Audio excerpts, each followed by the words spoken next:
नवंबर 2019 में देश की सर्वोच्च अदालत ने सबसे बड़ा फैसला सुनाया, जिस मामले का कोई अंत नहीं दिख रहा था। बरसों बरस कोर्ट की चौखट पर सिर्फ तारीख पर तारीख मिल रही थी। उस मामले पर सुप्रीम कोर्ट ने बिल्कुल स्पष्ट फैसला देकर सारे विवाद खत्म कर दिए। हम बात कर रहे हैं राम जन्मभूमि और बाबरी मस्जिद विवाद मामले की। कोर्ट ने विवादित परिसर को राम जन्मभूमि का माना और मस्जिद निर्माण के लिए अयोध्या से कुछ दूरी पर सरकार से जमीन देने का आदेश दिया।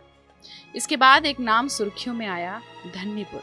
अयोध्या से थोड़ी दूर पर बसा गांव धन्नीपुर, जहां सुप्रीम कोर्ट के फैसले के मुताबिक मस्जिद का निर्माण होना था।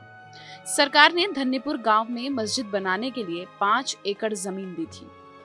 अब इसी कड़ी में एक और नाम सुर्खियों में आ रहा है और वो है मौलवी अहमदुल्लाह शाह फैजाबादी। कौन है ये मौलवी अहमदुल्लाह शाह फैजाबादी?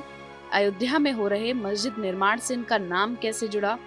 कैसे एक अनजान सा नाम पूरे मुस्लिम समुदाय के लिए सबसे पाक नाम बन गया? इन सारे सवालों के जवाब आज हम इस वीडियो में आपको देंगे। आप देखते रहिए हमारा चैनल नो दिस। अयोध्या की मस्जिद को मिला नाम। अयोध्या के धन्नीपुर गांव में सुप्रीम कोर्ट के आदेश के मुताबिक मस्जिद का निर्माण तो शुरू हो गया, लेकिन मस्जिद को नाम क्या दिया जाए, इस पर सहमति नहीं बन पा रही थी। पहले सोचा गया कि बाबर के नाम पर ही मस्जिद का नाम रख लिया जाए, लेकिन मुस्लिम समाज के बुद्धिजीवियों को लगा कि इससे तो विवाद बना ही रह जाएगा। कुछ लोगों की राय थी कि कुछ ऐसा नाम रखा जाए कि इससे विवाद की स्थिति पैदा ना हो, और तब नाम आया मौलवी अहमदुल्लाह शाह फैजाबादी का। धन्नीपुर गांव में बनने वाली मस्जिद और अस्पताल को मौलवी अहमदुल्लाह शाह फैजाबादी के नाम किया गया है। इस नाम से ज्यादा लोग वाकिफ नहीं थे, लेकिन जब इतिहास खंगाला गया तो सामने आया कि मौलवी फैजाबादी इस इलाके के शख्स थे जिन्हें हिंदू मुस्लिम एकता की मिसाल माना गया। इस नामालूम सी शख्सियत ने 1857 की क्रांति में अंग्रेजी हुकूमत को अकेले दम पर चुनौती दी थी। ये नाम मुसलमानों के लिए जितना पाक है, उतना ही हिंदू उन पर श्रद्धा रखते हैं। कौन है अहमदुल्लाह शाह फैजाबादी? अहमदुल्लाह शाह फैजाबादी स्वतंत्रता आंदोलन के क्रांतिकारी थे। 1857 की गदर में अंग्रेजी हुकूमत के खिलाफ उन्होंने ऐसा कहर बरपाया कि उनके सिर के ऊपर इनाम रख दिया गया। ब्रिटिश सेना में उनके खौफ का अंदाजा इसी बात से लगाया जा सकता है कि उनकी मौत के बाद उनका सिर और धड़ अलग अलग जगह दफनाया गया था। अंग्रेजों को डर था कि लोग कहीं उनकी कब्र पर मकबरा न बना दें। आजादी के आंदोलन में उनके सहयोग और हिम्मत के लिए उन्हें लाइट हाउस ऑफ इंडिपेंडेंस की उपाधि से भी नवाजा गया।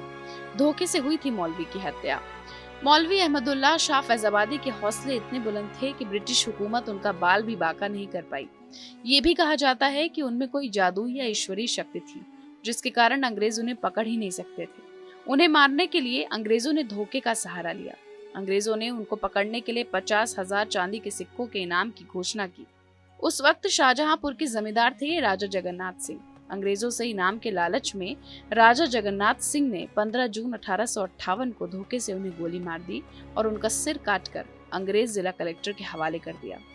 अंग्रेजों ने लोगों में दहशत फैलाने के लिए मौलवी साहब का सिर पूरे शहर में घुमाया। इसके बाद उनके सिर को शाहजहांपुर की कोतवाली के नीम के पेड़ पर लटका दिया गया। कुछ देशभक्तों ने जान पर खेलकर मौलवी का सिर वहां से उतार दिया और पास के लोधीपुर गांव के एक छोर पर पूरी श्रद्धा व सम्मान के साथ दफन कर दिया। गंगा जमुनी तहजीब की मिसाल थे मौलवी फैजाबादी। अयोध्या के धन्नीपुर में बनने वाली मस्जिद और अस्पताल को अब मौलवी फैजाबादी का नाम मिला है।